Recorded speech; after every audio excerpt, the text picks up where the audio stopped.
What up, boys? It's Devin. In this video, I'm gonna spit, man. I'm gonna talk a bit about how to leverage pain, how to use all the pain we feel as men for leverage towards our goals, how to weaponize it, how to use it as a dagger in the throat of our goals.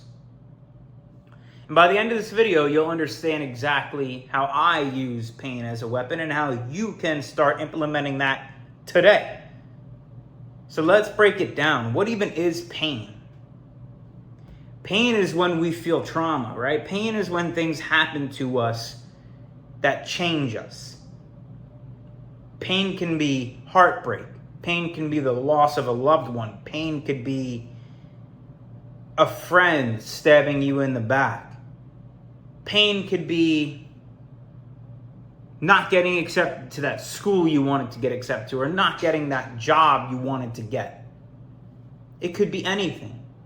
Pain could be snoozing the alarm when you plan not to. And pain changes us. If the pain is significant enough, we won't forget that pain. And we can understand that I don't want to feel this pain again. And then we take preventative measures to never feel it again. However, I have a different outlook on pain. I actually have grown to like pain. Because anytime I've gone through pain is when I have had the most development. It's when I've grown the most. It's when I've developed the most wisdom. It's when I've understood the most about life, is when I felt pain.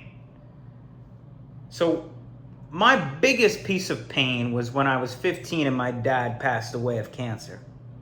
When he died, he was my hero. He was in such incredible shape the majority of his life. And to see him deteriorate in such a short period of time taught me a lot, but it traumatized me.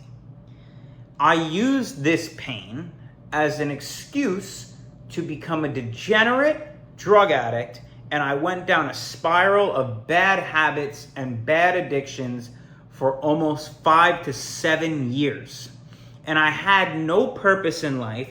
My anxiety rose to all-time highs. My stress was at all-time highs. I wasn't in good physical condition, and I was in even worse mental condition. But that is because I made a choice. When I experienced the pain of the death of my father, I could have sat down and said, hey, here's this pain. Am I going to let it destroy me, or am I going to use it? How do I use pain? It's pretty easy. You take the pain you feel and apply it to something positive. As in, I could have, every time I felt the pain, I could have gone to the gym. I could have gone for a walk. I could have done push-ups.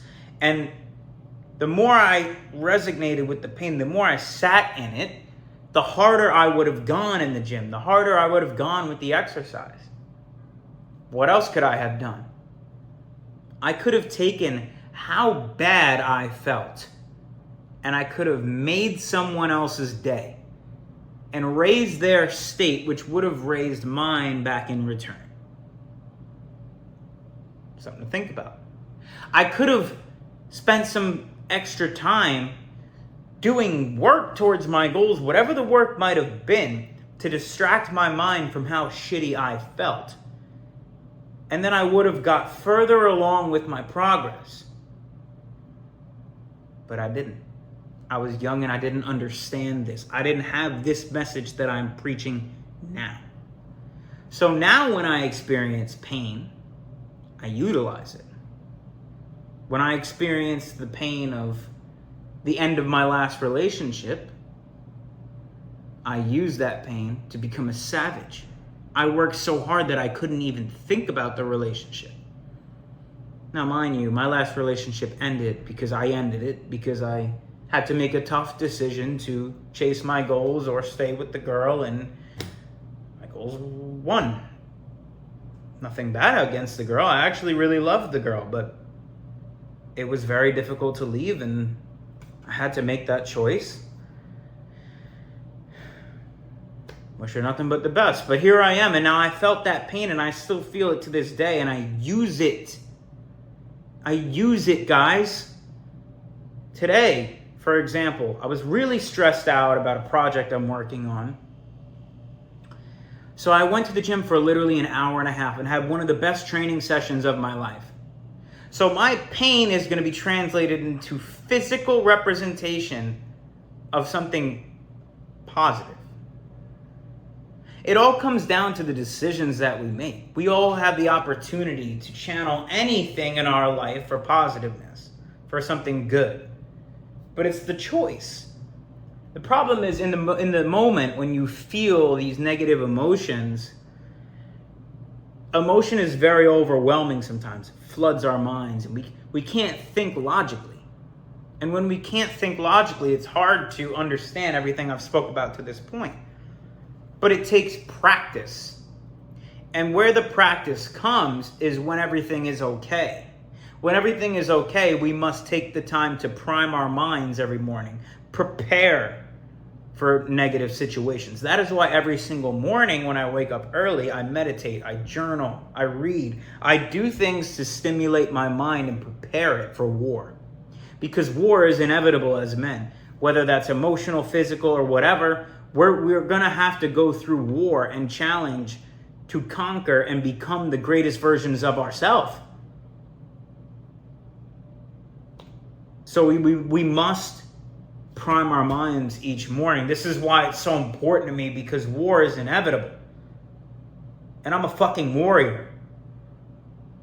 So it's very important to prime our minds and prepare for this. So when you do that, you're ready. You're ready for anything. So when the pain comes, which it will, we understand how to process it and say, okay, I have the pain here in my hands. Will I let it destroy me and control me? Or will I use it as a superpower to become a savage? To become unstoppable, unbreakable.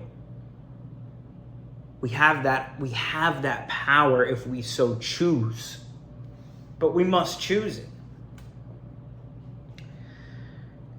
Pain has a different effect on a lot of different people.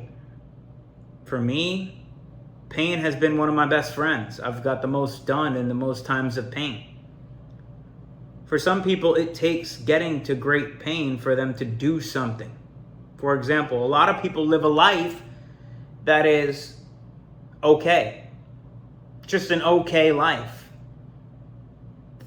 I did for a little bit. My life was shit for a long time, but there was also a long period where things were okay. They weren't great, but they weren't too bad.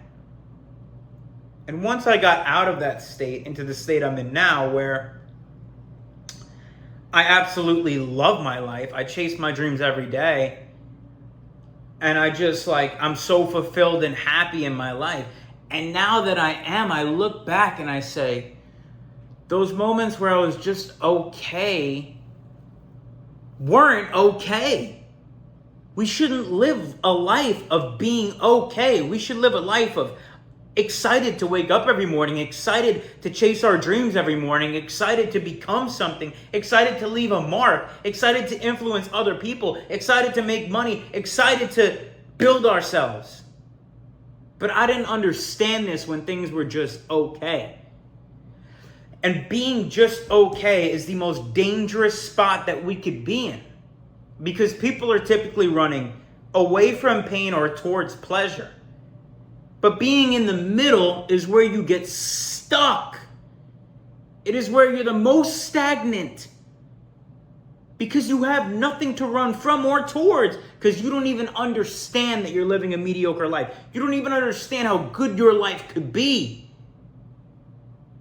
So what do? You just wake up every day and just exist. Your surroundings aren't influencing you positively.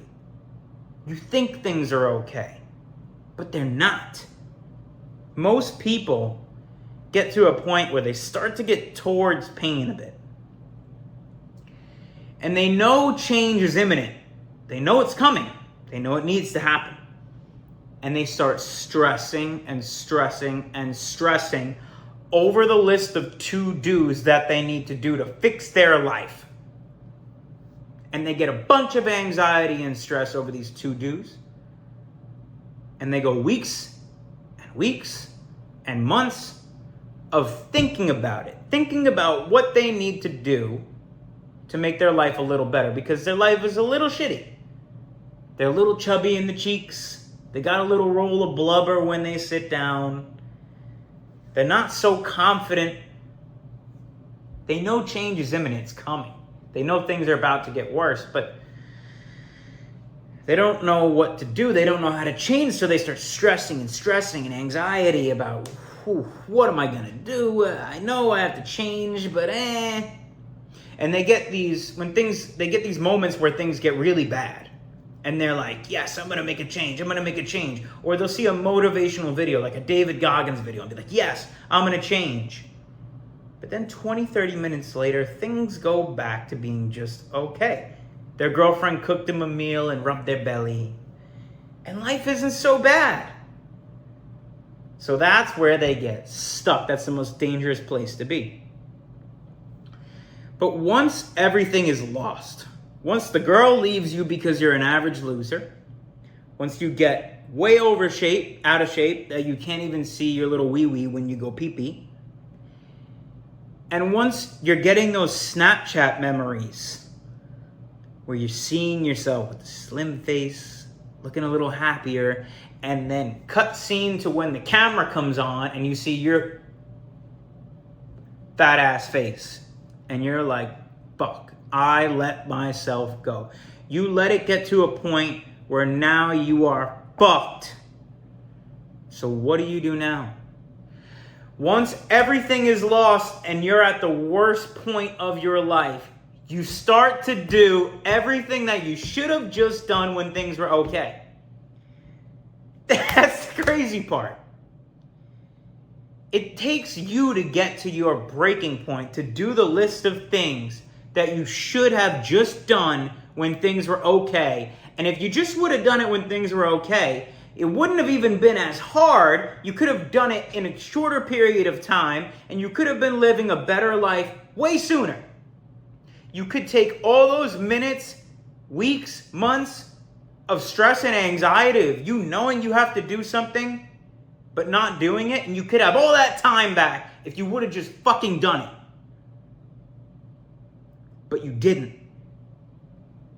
Because things were okay. Danger zone. So we all get this list of to-dos, right? And you don't do it until things get extremely, extremely bad. And then all the things that you knew you had to do, you finally do them when shit gets fucking bad. And as you start to do all the challenging things that you knew you had to do, it becomes this like, whoa, like, I knew I had to go track my macros. And now that I'm tracking my macros, wow, I might as well start getting up early.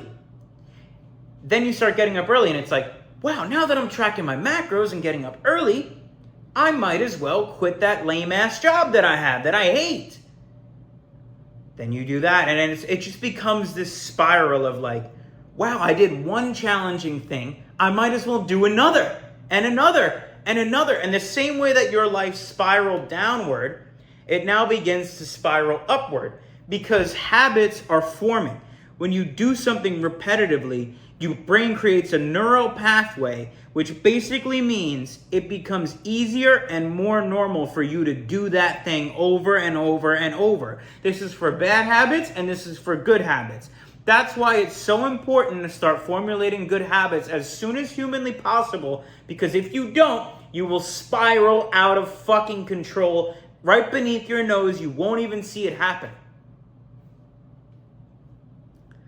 So what happens when we reach our breaking point and start to make positive change? This is what happens with 90% of people. They start making rapid growth. Rapid. It's so bad they need to act now and they need to act hard. So they do. And they start seeing results in their life in all the areas that fucked. Rapid growth, rapid growth, rapid growth. Boom, boom, boom. Now their life's changing. They're changing. But then what happens? They get back to the okay period. And when they get back to the okay period, they think, I've made it. I've made it. I'm in decent shape. I've got a decent job. I got a decent girl. I've made it. And they fucking take their foot off the gas.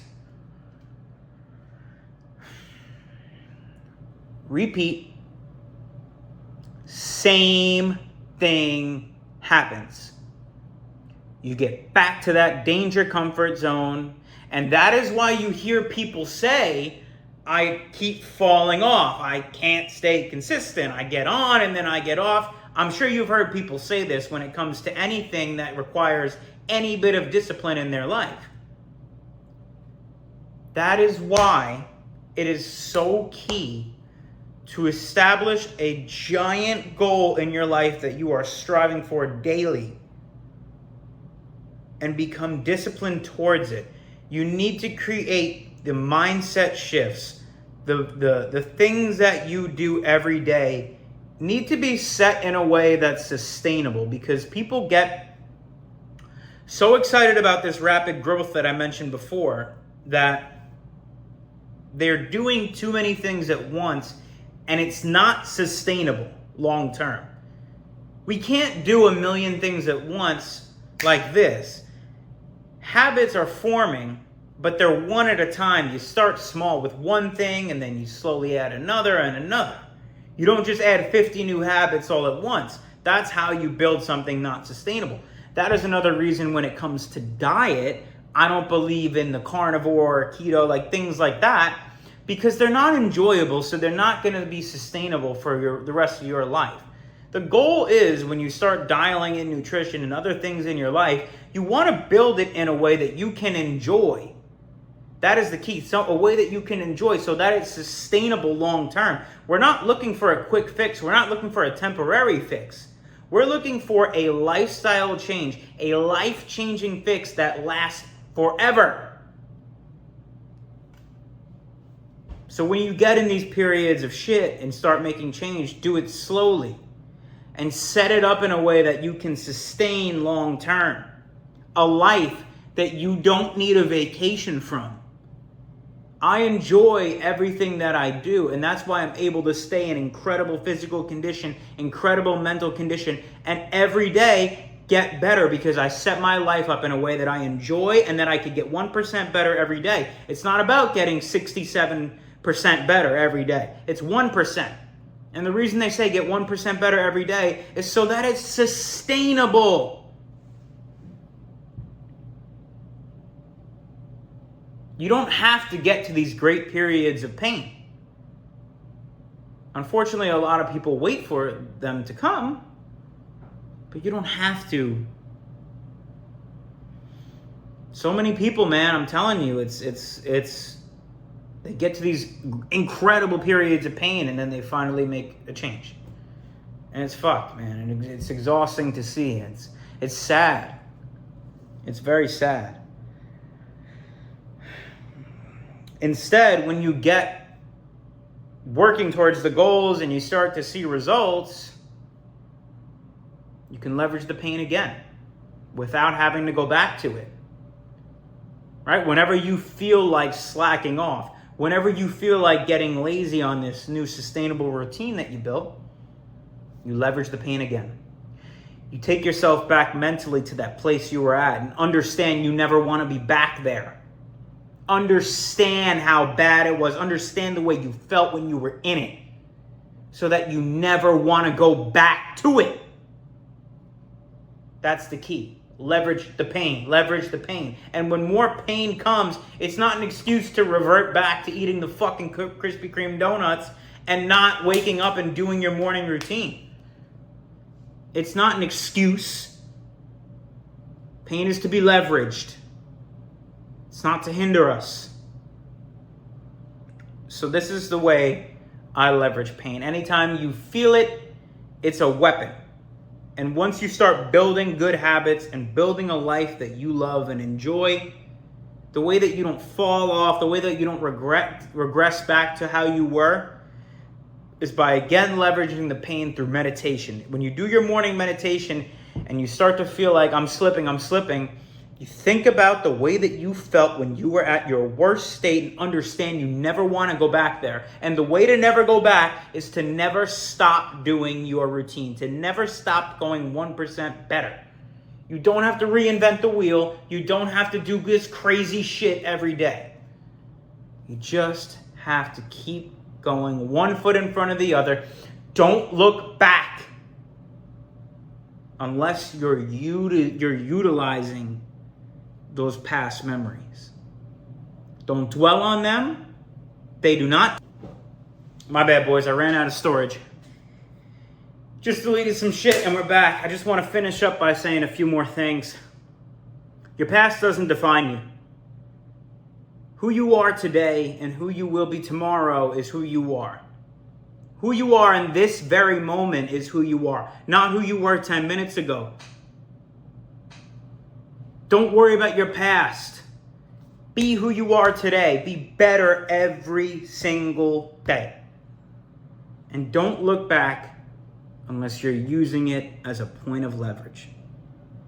But we do not sulk in the pain. We do not sulk in past embarrassment, past failures. We learn from everything and we grow. Boys, love you guys. You guys all have the potential to be great. You don't have to live average, mediocre lives. We're better than that, bro. We're meant for more in this world. Trust me.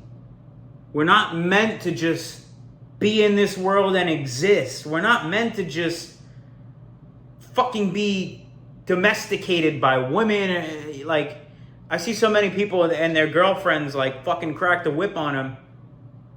And I'm not saying to be mean to women. You should always respect and love women. That's not what I mean. My point is, a lot of men have a lot of estrogen and we're just domesticated. We're beat down by the government. We're beat down by the world. We're beat down by our girl. That's not how it's supposed to be. We're supposed to be pumping with testosterone, growing every day, providing for the people around us, being leaders, influencing our friends and family. How do you do that? 1% better every day. That's all it takes, boys. Just keep growing, keep grinding, keep getting after it. And if you want to start going hard as fuck, if you need help with systems, implementing, getting crazy in shape, hit me up, book a call in the description. I'll see you boys in the next one.